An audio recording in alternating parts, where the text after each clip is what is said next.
In the Central Archive of the Ministry of Defense of the Russian Federation, in Fond 35, Inventory 11258, Case 41, on pages 12 through 48, a technical report from the Scientific Testing Institute of the Red Army Air Force dated August 10, 1941, is stored.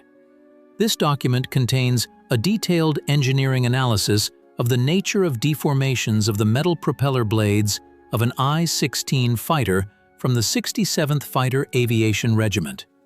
On the 36 pages of the case, furnished with diagrams and graphs, military engineers describe micro-cracks, bending angles, and chips on the duralumin blades of the brand VV1, which resulted from their controlled contact with the steel tubular elements of the tail truss of a German Junkers Ju-88 bomber. This document clearly demonstrates that the aerial ramming attack had already ceased to be an isolated act of personal initiative in the first weeks of large-scale combat operations, transforming into a subject of systematic operational technical analysis and planning by the country's highest military leadership. Before proceeding to a detailed breakdown of this technical topic, I ask you to subscribe to the channel to help our documentary chronicle work develop, as the regular analysis of archival primary sources requires significant resources and your attention. The doctrinal development of Soviet aviation in the 1930s relied on the Provisional Field Manual of the Red Army Air Force of 1932 and subsequent guiding documents, including the Combat Manual for Fighter Aviation of 1940. None of these documents contained direct prescriptions for performing a ramming strike. However, they strictly regulated the main task of fighters, the absolute destruction of the air enemy before it reached the bomb release line. The theoretical basis for the ram was laid as early as 1911 by military theorist Nikolai Yatsuk, who, in the journal The Automobile and Aeronautics, published a mathematical calculation proving that a strike with the landing gear wheels or the tip of the propeller against the plane of an enemy aircraft could destroy its structure without fatal consequences for the attacker. By 1941, the technical conditions of air combat had radically changed. Speeds increased from 120 to 550 kilometers per hour. The physics of the process indicate that the kinetic energy of an aircraft increases proportionally to the square of its speed. With a mass of the Soviet MiG-3 fighter of 3,355 kilograms and a speed of 500 kilometers per hour, its kinetic energy amounted to approximately 29 megajoules. This potential was sufficient for the through destruction of the duralumin main spar of any enemy twin-engine bomber. The military technical potential of the sides on June 22, 1941, determined the nature of the defensive battles. The main German bomber, the Junkers Ju-88 modification A4, had crew cockpit armor protection ranging from 5 to 13 millimeters thick, and its fuel tanks were protected with layers of crude rubber 8 millimeters thick to seal bullet holes. The Soviet 116 Type 24 fighter was armed with 4 SHKAS machine guns of 7.62 millimeter caliber.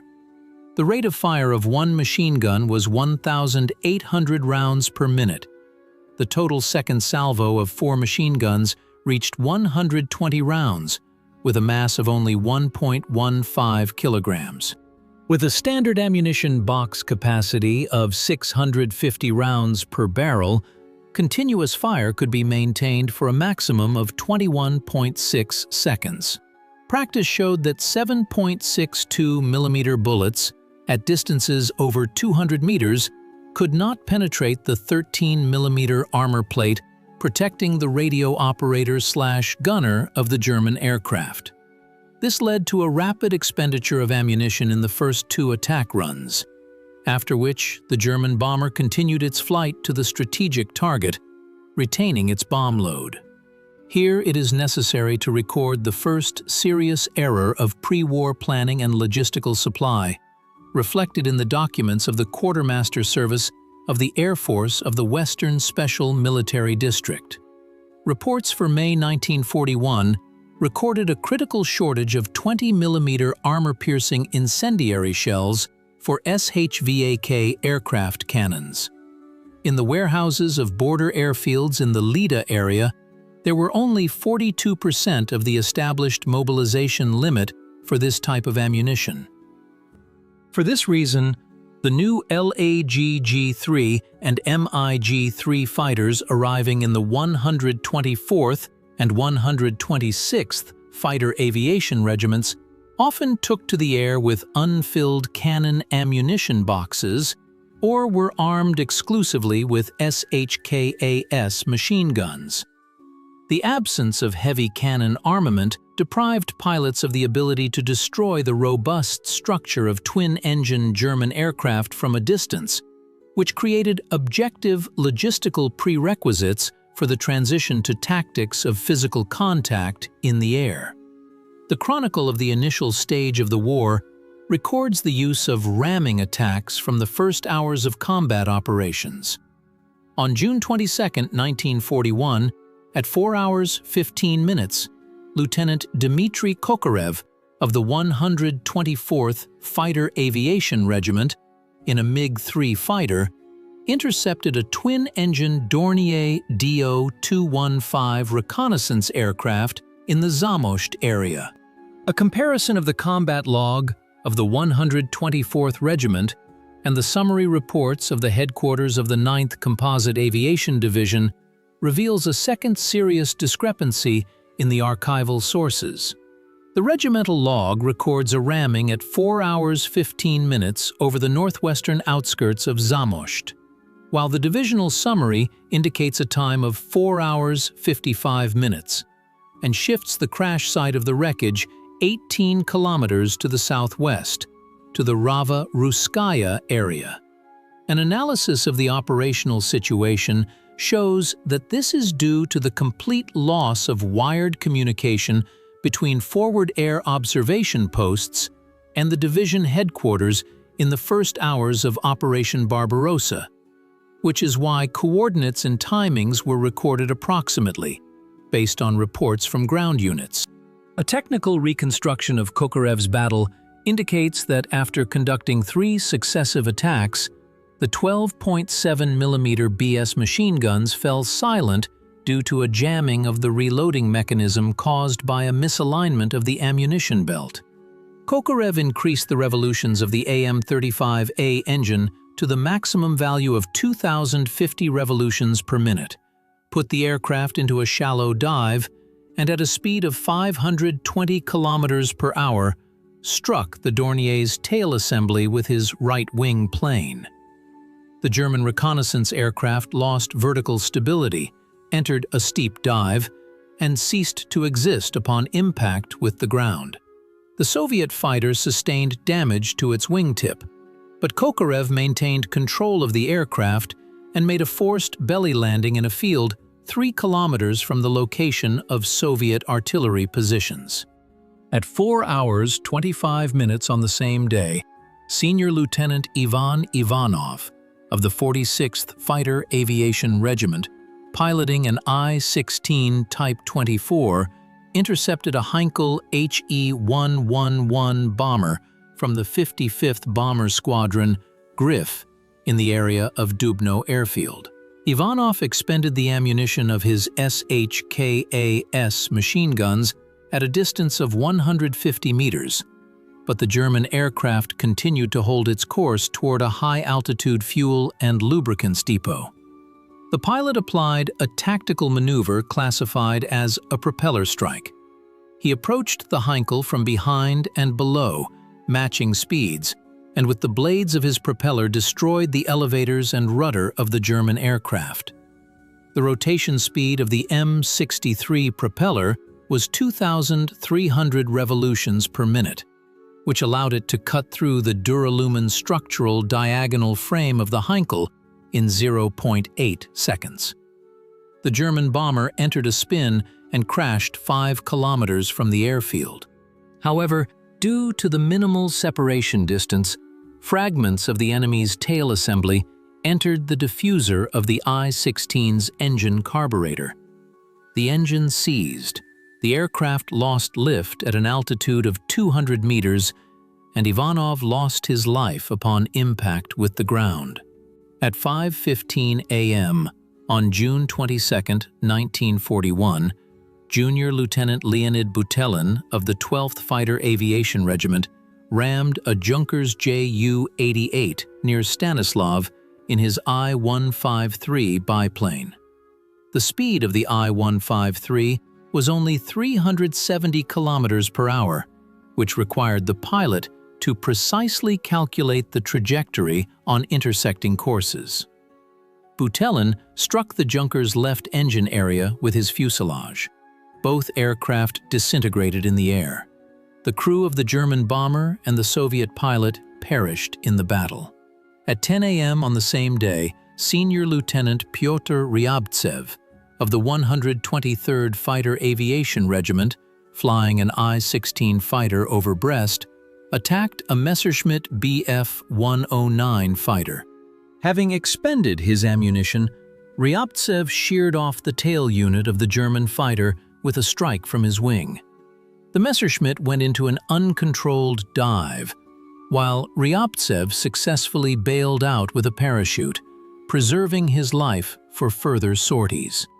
A critical audit of ramming tactics requires dividing this technique into 3 distinct technical categories, each with its own aerodynamic peculiarities and demands on pilot skill. The first category is a propeller strike against the tail unit. This was the most technically precise and least dangerous method for the pilot. It required the fighter to approach the enemy's rear hemisphere with a 5 to 10 meter altitude advantage and match relative speeds to within 15 to 20 kilometers per hour. The pilot would gently lower the aircraft's nose, bringing the upper third of the propeller disc into contact with the bomber's horizontal stabilizer. The metal blades of Soviet VISH-21 or VISH-61 propellers had a root thickness of up to 45 millimeters, allowing them to operate like a circular saw. Severing the control rods and stabilizer spars caused the bomber to instantly transition into a dive due to a forward shift in its center of gravity. The main danger here was flow separation and fragments of skin entering the fighter's radiator or carburetor, which would cause the engine to stop. The second category is a strike with the wing plane against the enemy's structural elements. This technique was more frequently used on LAGG-3 fighters, whose construction was based on delta wood. Delta wood was manufactured by impregnating birch veneer with VIAM-B-3 phenyl formaldehyde resin, and subsequently pressing it under a pressure of 7 megapascals at a temperature of 150 degrees Celsius. Its specific tensile strength was 270 megapascals, which was 3 times that of ordinary pine and approached the characteristics of D6 grade duralumin. The wing cantilever of the LAGG-3, reinforced by a box spar made of delta wood, possessed high rigidity. During a side slip, the pilot would strike the bomber's aileron or rudder with the wingtip. The 0.8 mm thick duralumin skin of German aircraft would crumple under the impact of the monolithic wooden spar, allowing the Soviet aircraft to maintain its wing geometry and continue flight. The third category is a direct ramming with the fuselage or a head-on strike. This technique fell into the category of critical decisions and was used in 2 cases: when the pilot sustained a serious wound that precluded the possibility of aimed firing and returning to base, or when a volumetric fire erupted in the fighter's fuel tanks. In a head-on ram, the relative closing speed exceeded 900 kilometers per hour. With such parameters, the time for decision-making and trajectory adjustment amounted to hundredths of a second. A head-on ram guaranteed the destruction of the target, but almost always led to the destruction of both aircraft and the loss of the crew's lives. A special place in technical analysis is occupied by night ramming attacks, which required meticulous precision under conditions of limited visibility. The forces of Moscow's air defense in August 1941 relied on light searchlight fields and RUS-2 radio detection stations. On the night of August 7, 1941, Deputy Squadron Commander of the 177th Fighter Aviation Regiment, Senior Lieutenant Viktor Talalikin, was performing patrol duty at an altitude of 4,500 meters in the Podolsk area in a MiG-3 fighter. At 23:28 hours, he visually spotted a Heinkel HE-111 from the 26th Bomber Squadron. Talalikin executed 3 attacks, damaging the Heinkel's right engine, but return fire from the German gunner's heavy machine gun pierced the water radiator of the MiG-3, and ethylene glycol began flooding the cockpit windshield. In this episode, archival sources reveal a third technical contradiction, hidden in the comparison of the official award citation and the technical inspection report of the equipment compiled by engineers of the 6th Fighter Aviation Corps of the Air Defense. The award documents state that Talalikin resorted to ramming due to the complete expenditure of his ammunition. However, the report of the technical commission that examined the wreckage of the fighter after its evacuation from a swamp near the village of Kuznechiki clearly recorded the presence of 142 unused 7.62 mm cartridges in the right side ammunition box of the SHKAS machine gun. The cause of the cessation of fire was a thermal seizure of the bolt carrier of the left machine gun due to barrel overheating, caused by a continuous burst lasting more than 18 seconds, and a simultaneous break of the flexible ammunition feed hose of the right machine gun. Thus, the weapon failure, combined with dropping oil pressure in the damaged AM-35A engine, left the pilot with a choice: bail out, allowing the bomber to proceed to Moscow, or apply physical impact. Talalikin maneuvered into the Heinkel's tail and executed a propeller strike on its tail assembly. From the impact, the MiG-3 flipped over.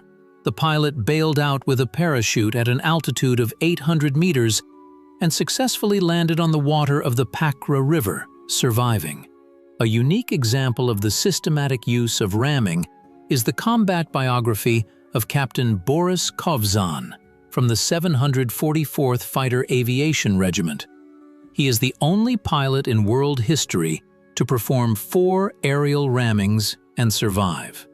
Kovzan executed his first ramming on October 29, 1941, in the Zagorsk area in an I-153 biplane, attacking a Junkers Ju-88. After expending his bullets, he sheared off the bomber's tail stabilizer with his upper wing and safely landed the damaged Chaika Seagull at his own airfield. The second ramming was recorded on February 21, 1942, in the Toropets area. Piloting a Yak-1 fighter, Kovzan caught up with a Junkers Ju-88 reconnaissance aircraft and disabled it with a wing strike, after which he again landed at his home airfield. The third ramming occurred on July 9, 1942, near the village of Lyubtsy in the Novgorod region, where Kovzan in a Yak-1, in a head-on attack, rammed a German Messerschmitt Bf-109 fighter, managing to return his aircraft to the airfield afterward.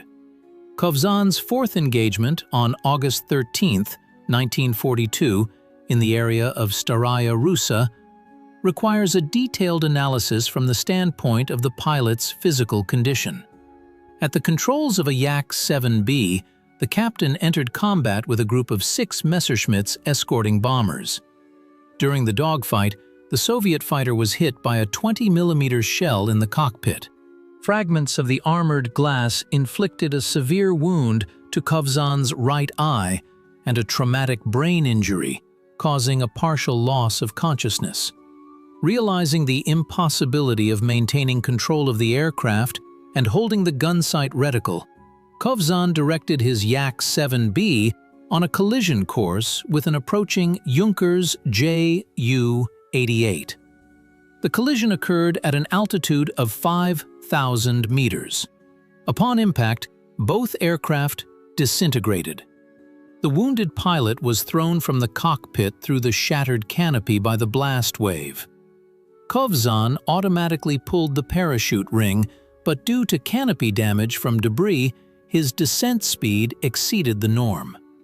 The pilot fell into a peat bog, which cushioned the impact. Ground units evacuated him to a field hospital with a broken arm, 4 broken ribs, and a concussion. After 10 months of treatment, Khovzan returned to duty and continued to carry out combat missions, flying another 140 sorties. An analysis of the tactical decisions of Soviet pilots reveals a profound internal contradiction between theoretical calculations and the real practical application of aviation technology, which can be classified as the 4th major planning error. In September 1941, engineers of the Air Force Scientific Testing Institute issued a directive which asserted that a wing strike at speeds over 450 kilometers per hour leads to the instantaneous destruction of the spar due to the occurrence of torsional wing flutter. The engineers recommended that pilots use exclusively a propeller strike. However, the staffs of frontline air divisions ignored this finding and continued to disseminate methodological instructions among flight personnel for performing precisely wing strikes. This was due to the fact that a propeller strike required scarce metal propellers, the supply of which from plant number 28 was disrupted due to the factory's evacuation to Kuibyshev. The wooden propellers installed on later series I-16s, upon contact with the metal of a bomber, instantly shattered into splinters, completely depriving the aircraft of thrust, whereas the wing plane, reinforced with delta wood, gave the pilot a chance to make it back to friendly positions even with partial skin damage. An institutional audit of the decisions of the Red Army High Command shows that the ramming attack quickly transitioned from the category of emergency incidents to that of a regulated tactical technique. On August 19, 1941, the People's Commissar of Defense of the USSR signed Secret Order Number 0299 on the procedure for awarding Air Force flight personnel for good combat work. Point 2 of this order clearly stipulated material and status rewards. For each enemy aircraft shot down, the pilot was paid a sum of 1,000 rubles, and for the destruction of a bomber, the pilot was nominated for a state award, regardless of the method of target destruction. This legally equated a ramming attack with firing on-board weapons. In tactical manuals for PVO, air defense, pilots, issued in the autumn of 1941, the ramming attack was explicitly referred to as the absolute weapon of Soviet pilots, the use of which was justified when defending important industrial centers. A comparison with the regulations of foreign states allows us to appreciate the specifics of the Soviet approach.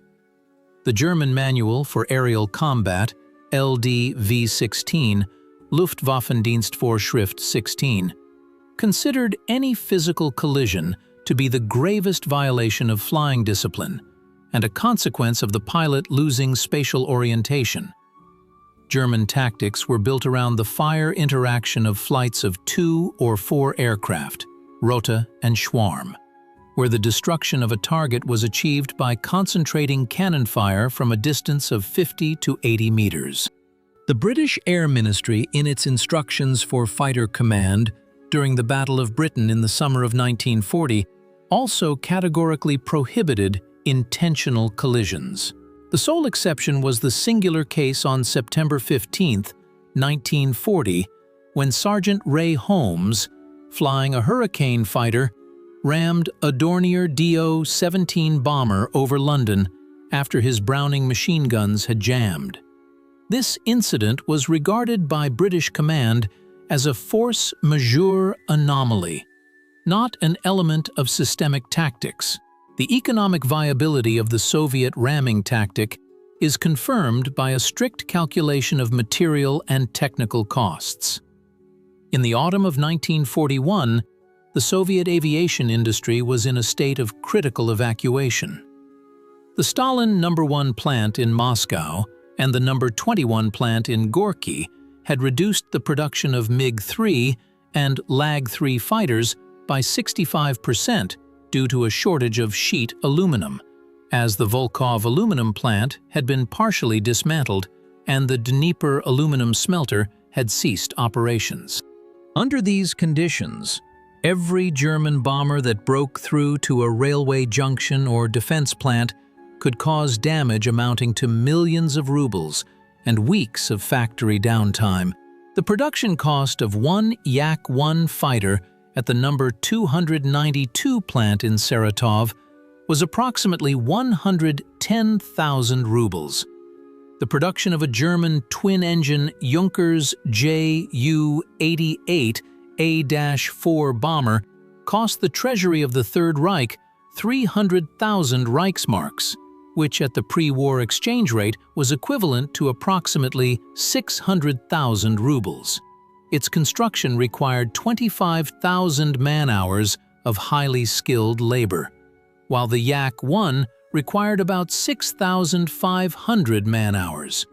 Thus, the physical exchange of one light fighter for a heavy multi-engine bomber with a crew of 4 trained specialists was an economically efficient action within the framework of a total war of attrition.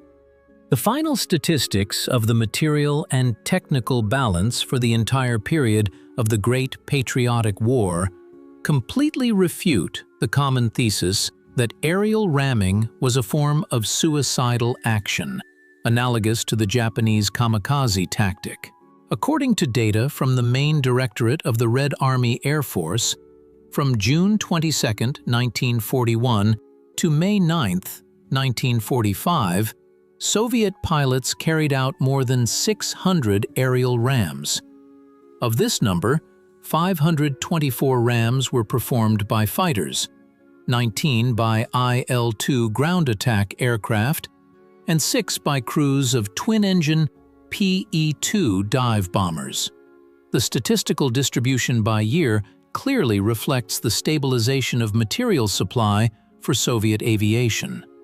1941 accounted for 55% of the total number of rams.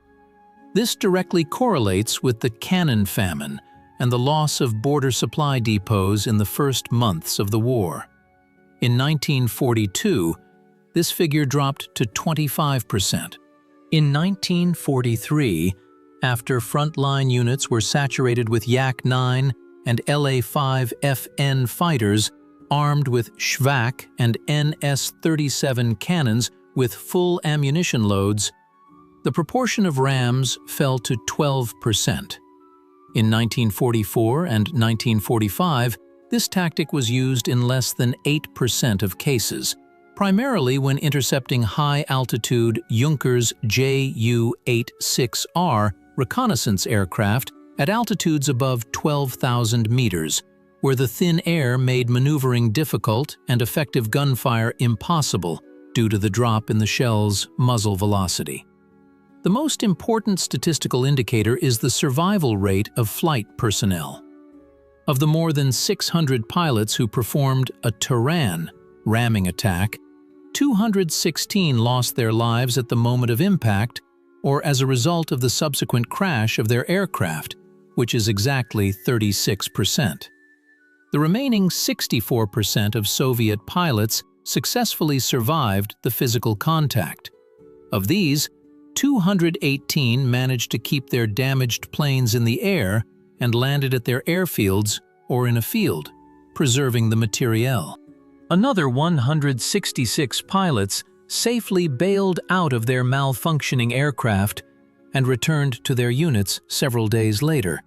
For comparison, the Japanese Tokotai special attack tactics, introduced by Vice Admiral Takejiro Onishi in October 1944, assumed a 100% write-off of equipment and the cessation of the pilot's life, as the aircraft was initially equipped as a piloted projectile with its bomb release mechanisms locked.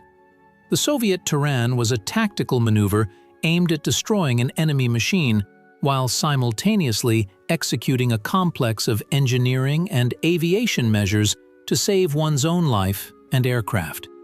The influence of the Soviet Turan tactic on the operational planning of the Luftwaffe is documented in captured records of the headquarters of the German Second Air Fleet.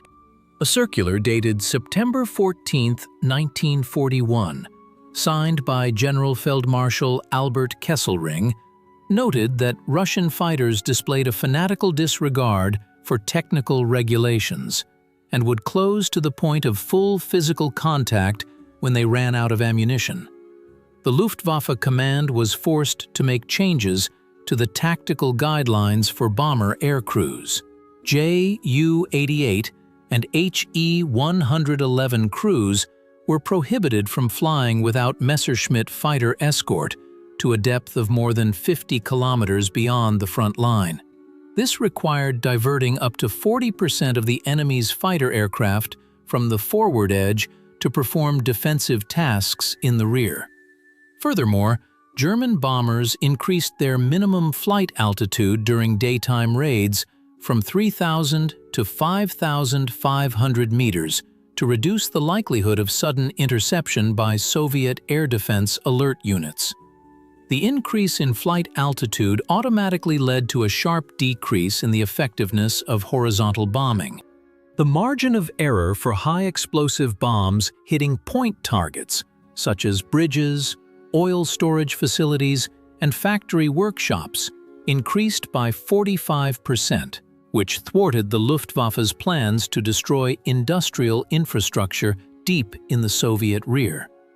Thus, the aerial Turan, having evolved from an improvised solution by individual pilots during the initial technical crisis, transformed into a rigorously calculated, materially incentivized, and doctrinally entrenched element of defensive strategy, which directly influenced the reduction of the offensive potential of German aviation.